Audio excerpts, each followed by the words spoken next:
Welcome back to the channel, everybody. If you are new here, I'm Anthony DeJoya, and this is Movies Never Say Die, your home for retro movie content. And if you love late night cable energy and video store nostalgia, you are in the right place. Today, I have a hand-curated lineup of weird, wild, and wonderfully offbeat rentals that escalate from crazy to eccentric to completely bonkers. So let's cue up some cult cinema. This is Movies Never Say Die, and the night starts now.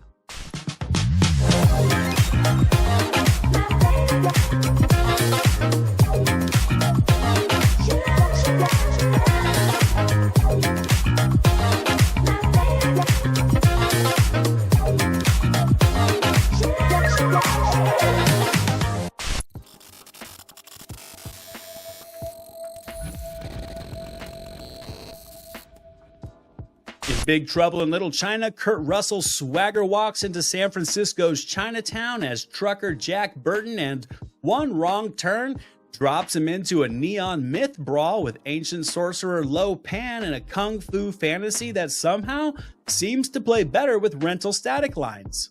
Here, John Carpenter makes weird feel like a cozy pair of karate pajamas, and Big Trouble is the staff pick at the video store that never had time to rest on the shelf. Kurt Russell's Jack Burton here is all bravado and zero plan, crash landing into a world of Chinatown sorcery where every alley hides a magnificently weird boss fight. James Hong practically defines cult villainy as Lo Pan.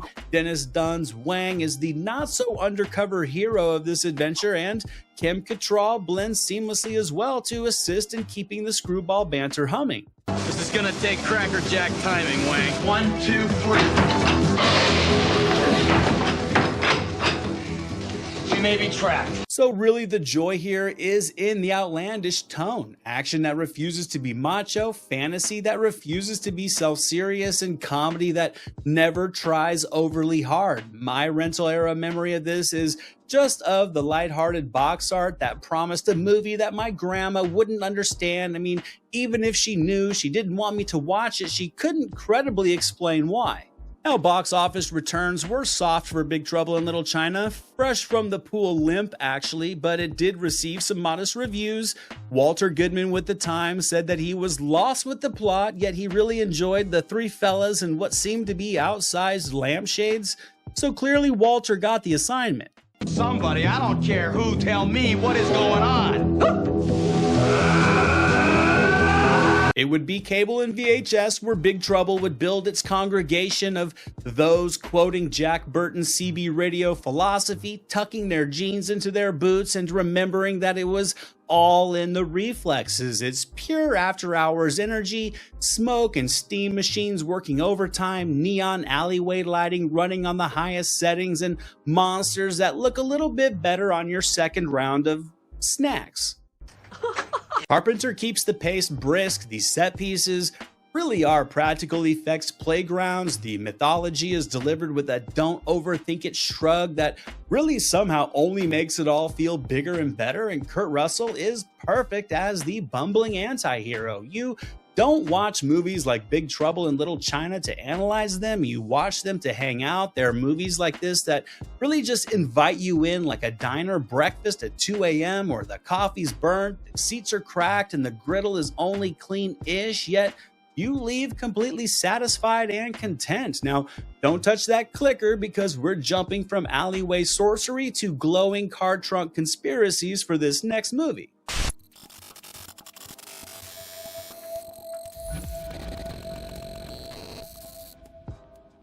In Repo Man, Emilio Estevez trades mall rat boredom for the repo life under grizzled mentor Harry Dean Stanton and ends up chasing a Chevy Malibu with a trunk that glows like a UFO nightlight. Punk, paranoia, and parking tickets collide in this sci-fi cult spiral that's absolutely strange yet totally rewatchable.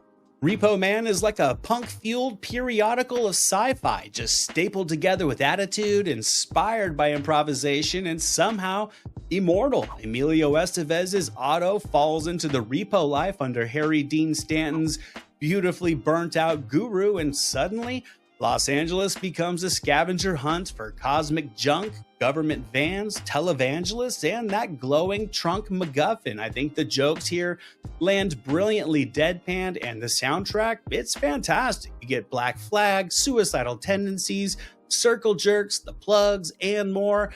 Everything just turning this whole thing into a rolling mosh pit of just wild storytelling. And as a rental, this really was the staff pick evangelist's dream. We didn't actually see this one until a few years after its release, but we dug the rebelliousness of it, and it would become repeat viewing for me as a teen.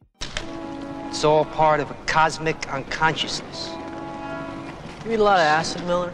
Back in the hippie days? Now, Repo Man was theatrically insignificant, earning less than $150,000 during its run, but it would become video store gold, exactly the path that earns a cult flick its stripes. Film critic Vincent Canby would call it a most engaging reprieve from Hollywood's run of general laid-back comedies, and with that statement, I think he hit the nail on the head. Repo Man has a perfect midnight movie vibe as well. It's jittery, conspiratorial, and designed for the late hours when the city feels like it's at its most dangerous point. And overall, the movie, I think, just thrives on being scrappy, inventive, and allergic to exposition. This was the movie that felt cool to watch as a kid. It was like an edgy initiation into a group of those beyond the normies who'd never been repo enlightened and never debated the glowing trunk conspiracy. It would also leave a pop culture ripple as well, from plate of shrimp coincidences to all the generic branded prop labels that became a meme before memes. And Repo Man is just one of those movies that low-key taught you a new way to look at the world. Now, if that glowing trunk didn't spook you, good on you, you're tough, but you're definitely going to want to keep your eyes on the skies during this next rental classic.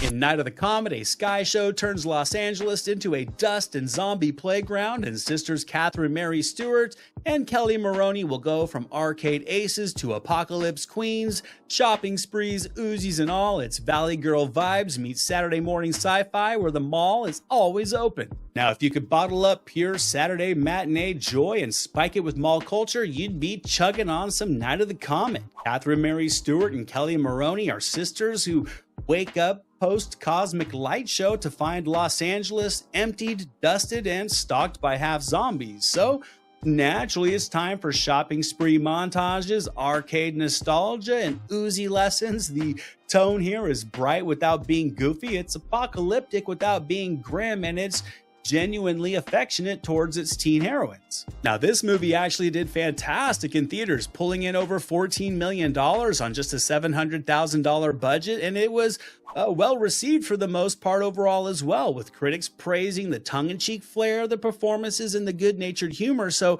not the typical cult film path, but effective nonetheless. On VHS and late-night cable, this one played like a secret handshake for latchkey kids. The day-glow cover art, the We Own the Mall Now montages, the radio DJ loneliness, all of it equaled instant B-movie classic. This movie is also well-paced, it's charmingly budget-savvy, and absolutely clever about flipping final girl tropes into a sibling hangout. I mean, this was the movie that always seemed to be playing on late night cable during the weekends between episodes of Territory Wrestling, and I was always in for it. Now, as for its pop culture stamp, I think it helped cement the Valley Apocalypse vibe, and it gave 80s genre fans two legit cult icons, with Night of the Creeps being the other. Look at this!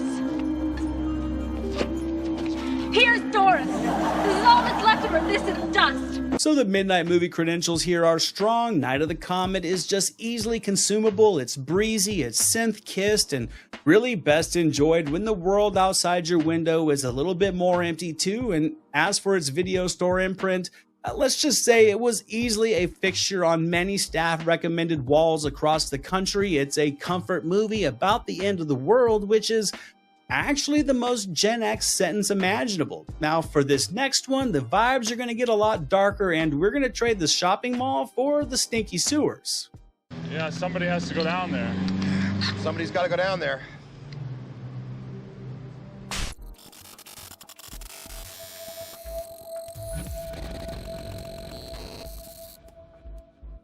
There's something chewing through New York's underbelly, and C.H.U.D and the pre-Home Alone duo of John Hurt and Daniel Stern will team up with a hard-nosed cop to find out why the streets smell extra toxic. Between cover-ups, canisters, and cannibalistic sewer dwellers, this is the kind of grimy cult comfort cinema that pairs perfectly with a microwave pizza and a 2-liter of Jolt Cola. Grimy, soot-covered, and proudly sewer-scented, C.H.U.D is peak city at midnight energy. The premise here, it's absurd. Pollution, bureaucracy, and homelessness mutate into cannibalistic humanoid underground dwellers, and I swear to God, everything in this movie lands like a behind-the-scenes dare or a bet between friends, and then proceeds to deliver a relatively sincere creature feature with a surprising social bite. John Hurt and Daniel Stern make a great why in the hell did we sign up for this duo, and the movie also gets a surprising amount of texture from the city. Steam grates, puddles,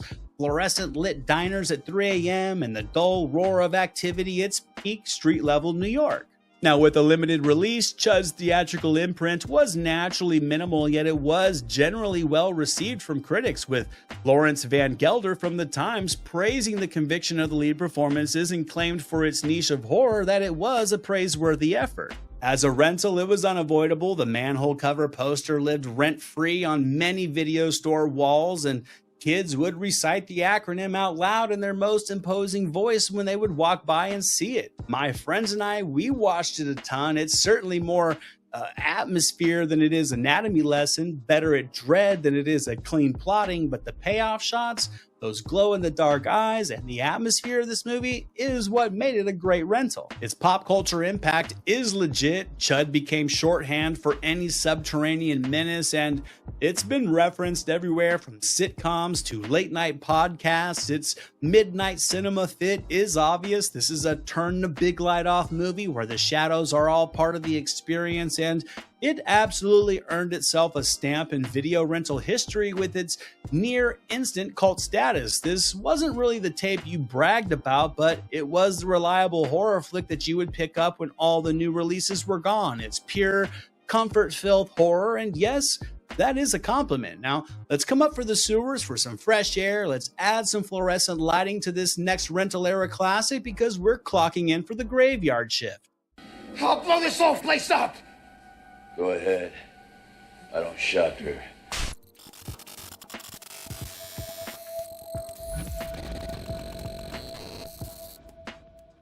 Here, an overnight shift at a small-town supermarket turns into a price-cutting slasher in Intruder, with Elizabeth Cox and Dan Hicks stalking slasher fear on aisle 9. You add in some Raimi-verse cameos and some very creative kills, and you've got a late-night bloodbath that proves fluorescent lighting can make things scarier. Bag it, tag it, but definitely don't watch it alone. You know, there's just something perversely delightful about a slasher movie being set inside the disarming backdrop of a supermarket, and Intruder leans into that with giddy and gory delight. During the overnight shift, aisles become stalking grounds, box cutters become weapons, and every end cap threatens a high splatter money shot. Elizabeth Cox anchors it all nicely. Dan Hicks chews just the right amount of scenery, and the Raimi-verse DNA, the cameos, and the playful camera moves effectively keeps the film lively. There's gonna be one more killing here tonight. This was actually the first film for K&B Effects, and their practical work really turned the kills into sticky showstoppers that you remembered even when you wish that you hadn't. My friends and I really enjoyed this movie. It felt like a secret slasher flick that went undermentioned to many because it lacked Krueger or Myers gravitas, but it's tight, surprisingly inventive, and it uses the singular location concept like a playground. And after watching this one, it will be hard not to think of it the next time you go to the supermarket. Now, Intruder's pop culture footprint is much more niche, but it is potent. If you know, you know, and many horror folks definitely know. Naturally, Intruder is premium midnight movie vibes. It's a snacks on the coffee table, lights off, cold drink in hand kind of watch, and as a rental, it definitely thrived on word of mouth, cover art that promised trouble, and that glorious unrated cut mystique that made you feel like you found the forbidden version. And really, it's proof that setting plus style can elevate even the simplest of premises, because by the time the price scanner beeps over the end credits, you've gotten that exact after hours jolt that you sat down for. And that's a wrap on our rental cart for tonight, guys. Now, if 80s cult chaos is your jam, you're definitely going to love the 90s deep cuts that show up on my VHS Vault series, from B action flicks to forgotten movies, disaster flicks, neo-noir, pure weekend movie energy from the 90s. You can check that video out right here. Also, make sure to drop your favorite 80s cult gem or midnight movie memory down in the comments.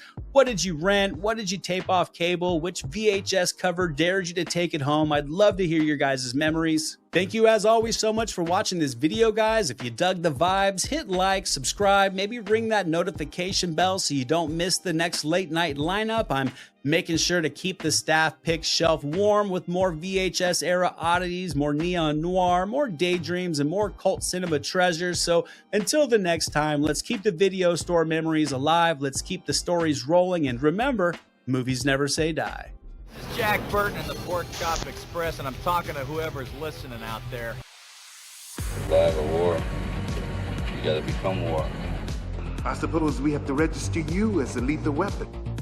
You trying to say Jesus Christ can't hit a curveball?